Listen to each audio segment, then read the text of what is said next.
Olá, queridíssimos estudantes do estado de São Paulo.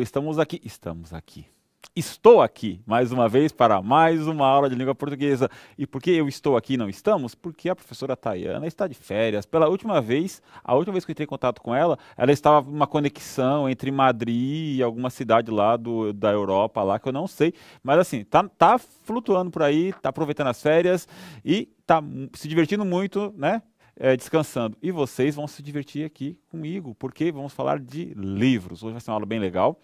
O título da aula, O Livro em Crise, e o objetivo da aula está na tela. O objetivo é identificar as características dos gêneros textuais do campo argumentativo em suas diferentes situações de uso e localizar conectores sequenciais a partir das atividades do caderno do aluno Aprender Sempre.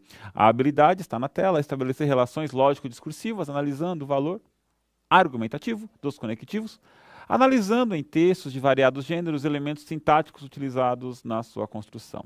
Por que eu fiz questão de ler a habilidade hoje, embora nós não estejamos mais de praxe fazendo? Porque vamos falar sim de livros, mas vamos falar de como organizar o texto para que ele fique coeso, para que a sequência textual gere algo agradável, que dê vontade de ler.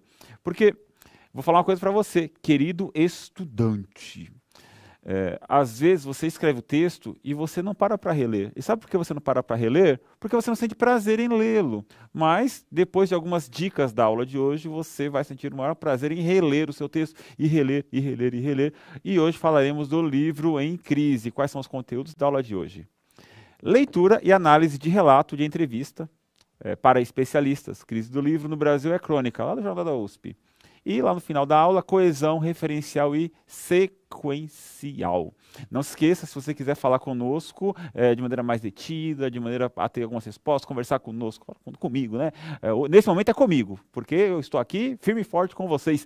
Língua portuguesa, CMSP_EM, converse conosco, você pode perguntar. Hoje, por exemplo, nós colocamos alguns memes, alguns spoilers da aula, você pode chegar lá e ver o que está acontecendo. E vamos lá, também, se você quiser, se você não tiver o caderno do aluno ainda e quiser entrar em contato, está aí o QR Code na tela, você pode baixá-lo.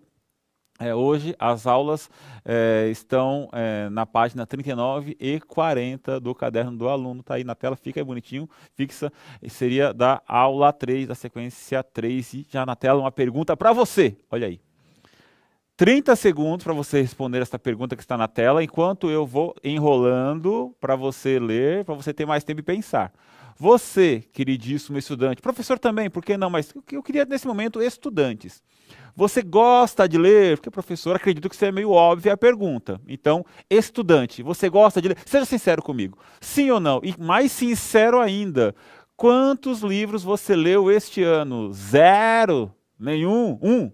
2, 3 ou mais? Fala para mim. Seja sincero. Mas eu queria ver isso tudo, porque professor, claro, os caras desmirilha a biblioteca, né? Mas eu queria ver os estudantes. 30 segundos, já voltamos.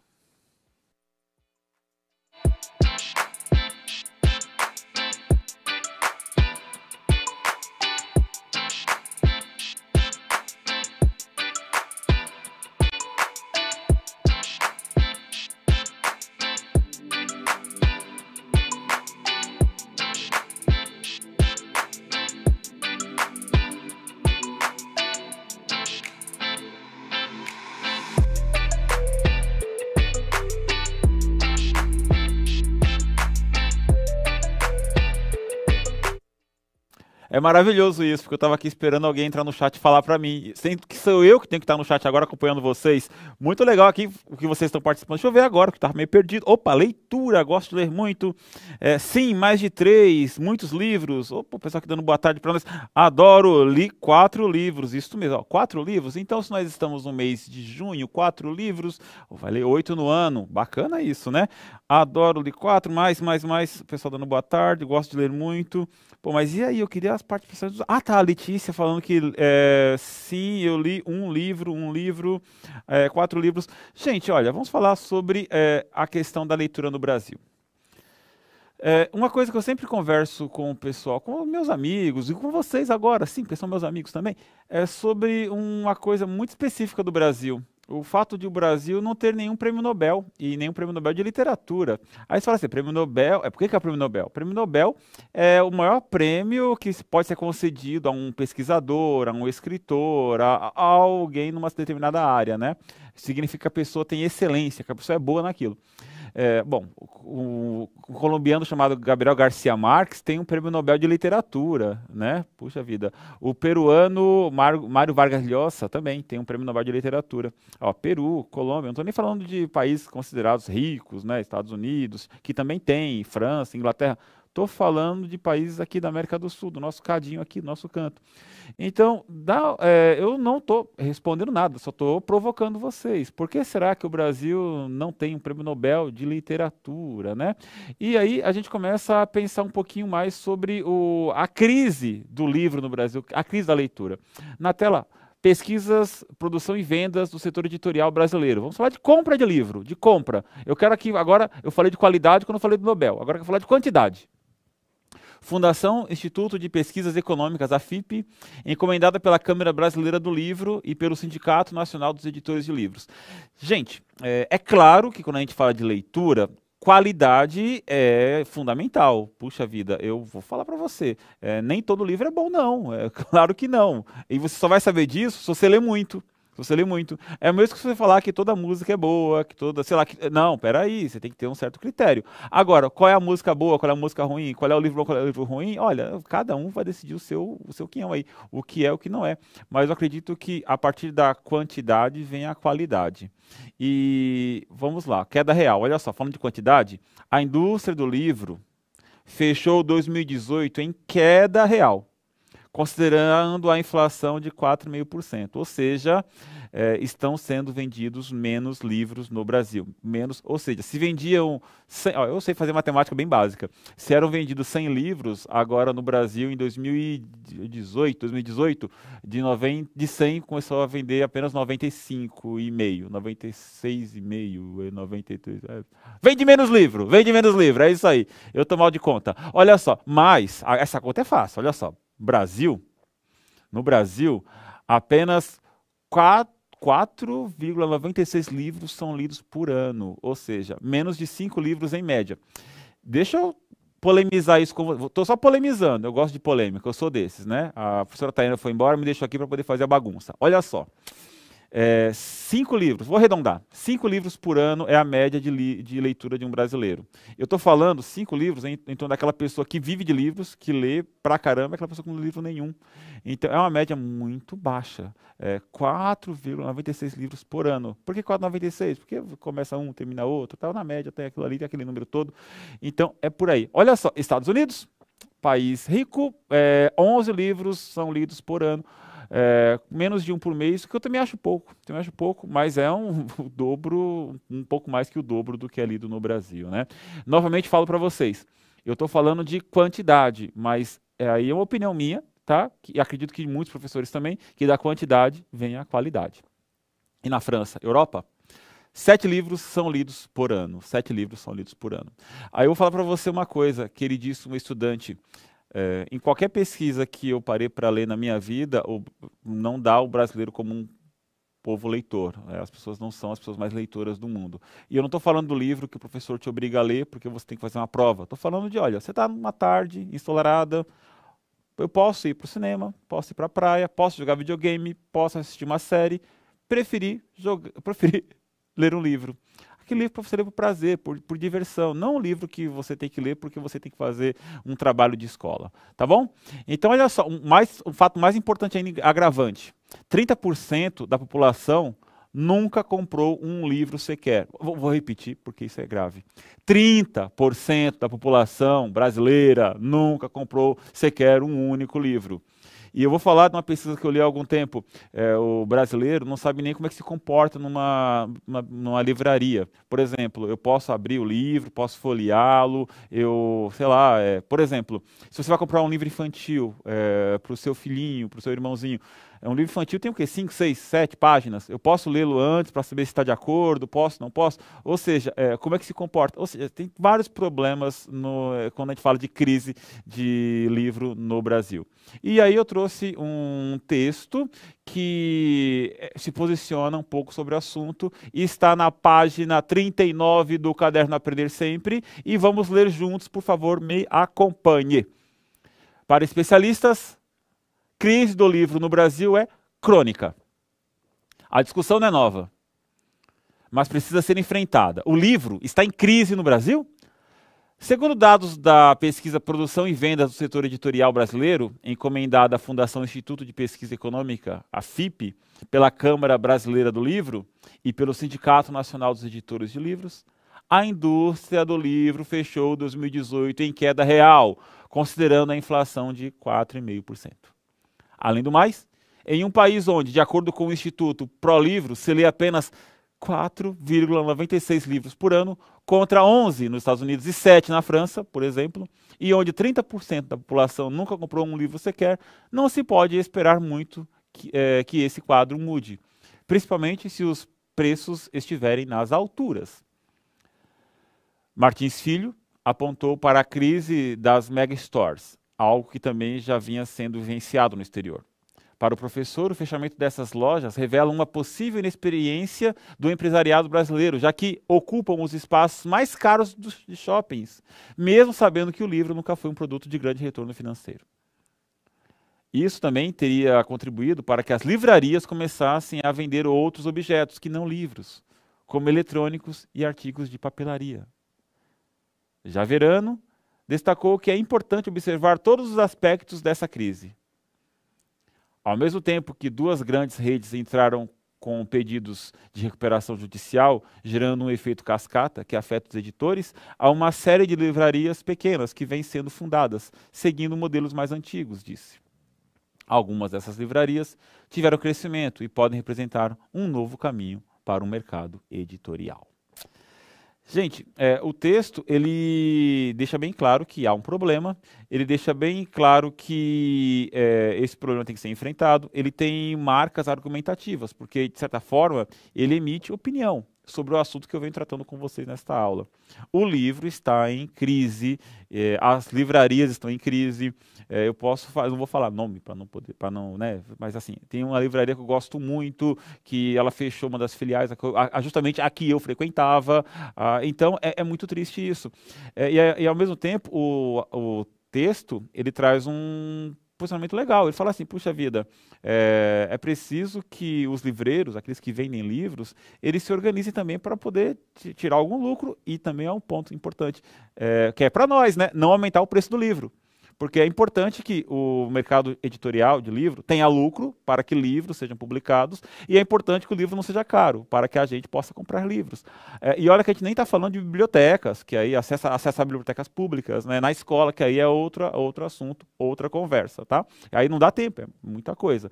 A questão há uma crise do livro no Brasil. E, com relação a esse texto, uma pergunta para vocês, 1 minuto, a gente já volta. Neste relato de entrevista, é possível observar marcas argumentativas? É claro que há, tá? Por favor, sim. Justifique. Quais são as marcas argumentativas que há no texto? Por favor, vá até a página 39, que você dá uma lidinha no texto, e aí volta. Estou enrolando para você conseguir, né, dar uma olhadinha aí. Ou seja, quais são as marcas argumentativas presentes nesse texto? 1 minuto, já voltamos.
Olá, voltamos. Nossa, eu participando aqui do chat, a professora, perdão, eu não consegui porque é muito, estou sozinho, né? Ela lembrou que o Pablo Neruda, escritor, poeta chileno, também ganhou o Prêmio Nobel de Literatura. Então, olha só, temos Prêmio Nobel de Literatura no Chile, no Peru, na Colômbia e no Brasil não. Embora, na minha humilde opinião, há quem mereça, tá bom? Eu posso elencar aqui uma meia dúzia, uma meia dúzia, uma boa duas dúzias de escritores que merecessem um prêmio Nobel, né? Mas vamos lá.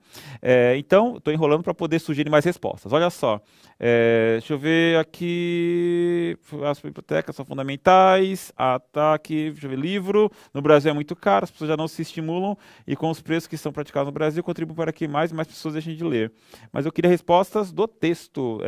As livrarias tentaram atingir o público de shopping. Tá aqui. Esse aqui está no texto. Uma possível inexperiência do empresariado brasileiro, já que ocupam os espaços mais caros de shoppings, mesmo sabendo que o livro nunca foi um produto de grande retorno financeiro. Está falando da inexperiência do empresariado brasileiro. Gente, eu não estou aqui querendo apoiar o que o texto fala ou o que o texto deixa de falar. A questão é, o texto argumenta. E aí a gente entende o argumento dele, a gente pode rebater o argumento, mas ele está argumentando. Segundo o texto, um dos fatos de haver uma crise do mercado editorial é o fato de ter inexperiência por parte dos empresários, né?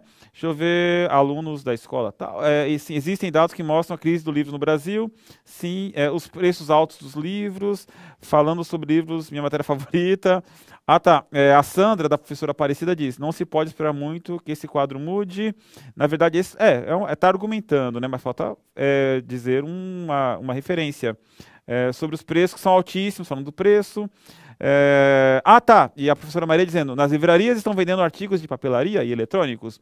Ótimo. E agora uma pergunta para vocês se posicionarem em relação à nossa aula. Olha aí na tela. Quais os caminhos para melhorar a relação do brasileiro com a leitura? Gente, olha só. Aí seria bacana ter a resposta de todo mundo, professor, estudante, aluno. Mas, gente, eu vou ler de todo mundo, mas eu queria ver dos estudantes. Mas professor mandar também eu leio, mas eu queria ler a dos estudantes. Quais os caminhos para melhorar a relação do brasileiro com a leitura? Eu estou enrolando para que dê um minutinho, esse minuto estique, né? Então vamos lá. Quais são os caminhos? Um minuto, a gente já volta.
Olá, voltamos e agora eu já fiquei mais atento aqui às respostas de vocês. A maioria das respostas fala sobre o preço acessível. O Pedro Henrique fala sobre isso, ó. O Pedro Henrique da professora Evanice, ele diz: ter livros mais baratos. Eu concordo com você, eu quero pagar menos também, né? Vamos lá então, o gosto da leitura, folhear um livro e sentar embaixo de uma árvore para ler. Bacana, gostei disso aí. Poético. A Ingrid, ela diz: projetos por parte do governo de distribuição de livros. É bacana também, né? Incentivar os jovens a praticar o exercício da leitura. Eu gostei disso também. Incentivar como? Olha, eu provocando. Incentivando os estudantes do hábito da leitura. Livros online pelo celular, já que a maioria usa. Olha, a Sandra Maria dizendo isso aí para nós. Livros online pelo celular. Leitura, feiras de livros. É o Gustavo participando conosco. E, nossa, não temos no nosso país propaganda sobre estímulo à leitura. Deveria haver mais. É bacana. Gente, olha, tá falando aí de uma coleção que eu não posso dizer, mas a coleção que tem um insetozinho que brilha, né? Que eu li muito na minha infância. A professora... professora não, o Eric, deve ser professor, o Eric da Silva, falando sobre essa coleção do bichinho que brilha, né? Nossa, gente, leia isso aí. É coleção do bichinho que brilha. Coleção Pirilampo. Coleção Pirilampo. Leia maravilhosos livros, tá? Você vai gostar pra caramba. Para não divulgar, né? Olha só, gente. Vou provocar vocês também. A gente tá falando de texto de opinião, vou provocar. Aí eu não vou dar essa resposta porque eu acho que é legal o debate. Você acredita que é possível, depois de uma certa idade, despertar o gosto pela leitura? Pense aí, debata. Por exemplo, uma pessoa de 17, 20, 30 anos começar a gostar, sem romantizar, sem romantizar. Porque igual uma vez eu estava debatendo com uns amigos sobre se é possível um homem de 30 anos, uma mulher de 30 anos, aprender a tocar um instrumento musical. Alguns concordaram, outros discordaram. E despertar o gosto pela leitura, é possível? Então, vamos lá então para a parte da coerência e coesão. Na tela. Coesão referencial. São palavras ou expressões que podem ser pronomes e ou palavras sinônimas, que estabelecem relações com termos que aparecem antes ou depois na superfície textual. Coesão sequencial. São termos comumente denominados elos coesivos ou conectivos, que unem orações, períodos ou parágrafos, de modo a estabelecer uma sequência lógica como um mecanismo linguístico que une as partes dos textos. Vem cá comigo, vamos lá falar com você aqui. Olha só. A gente falou sobre um assunto que é polêmico, livro, gosto da leitura, o mercado em crise, e aí eu quero me posicionar, eu quero dizer algo em relação ao texto, eu quero escrever um texto em que a minha opinião apareça. Como é que eu faço com que esse texto ele fique claro, objetivo, organizado? Eu vou utilizar elementos de coesão. Por exemplo, eu posso falar assim, o livro é muito bom, o livro tem que ser lido, o livro tem que ser barato, o livro... Mas eu posso falar assim, o livro é bom. Este objeto tem que ter o preço reduzido. Ele é bom. Olha, livro, este objeto, ele. Eu vou trocando as palavras para poder organizar. Mas ainda não está bom. Seria interessante que, para unir um elemento, uma frase, uma oração a outra, eu acrescente esses elos coesivos. Então, olha só, no nosso texto, que a gente leu agora há pouco, esses elos aparecem. A discussão não é nova, precisa ser enfrentada. Não, a discussão não é nova, mas precisa ser enfrentada. Aí, o parágrafo termina assim, considerando a inflação de 4,5%. Além do mais, em um país onde, de acordo com o Instituto... Nossa, olha que texto maravilhoso, gostoso de ler. Eu vou ler ele de novo.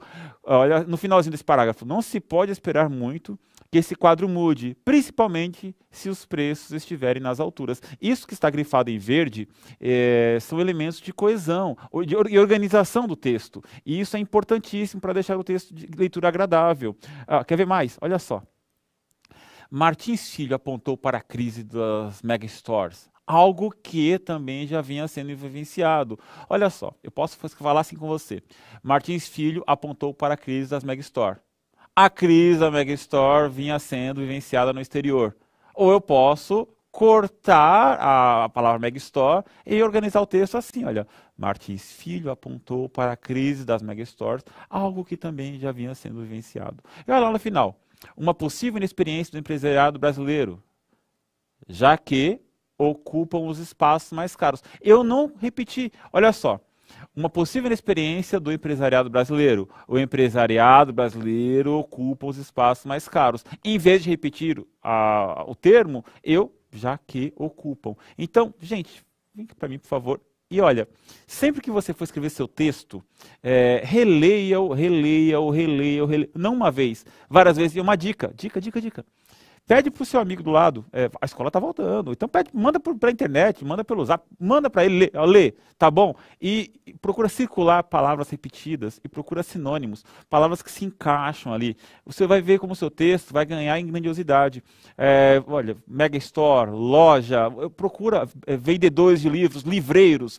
Uma coisa interessante, por que todo time de futebol tem um apelido? Por quê? Já pensou nisso? Sabe por que todo time de futebol tem um apelido? Porque os cronistas esportivos, as pessoas que escrevem sobre futebol, imagina, fala assim, olha, sei lá, a Chapecoense, tal, e a Chapecoense, e a Chapecoense, e a Chapecoense. Não, aí inventa um apelido, né?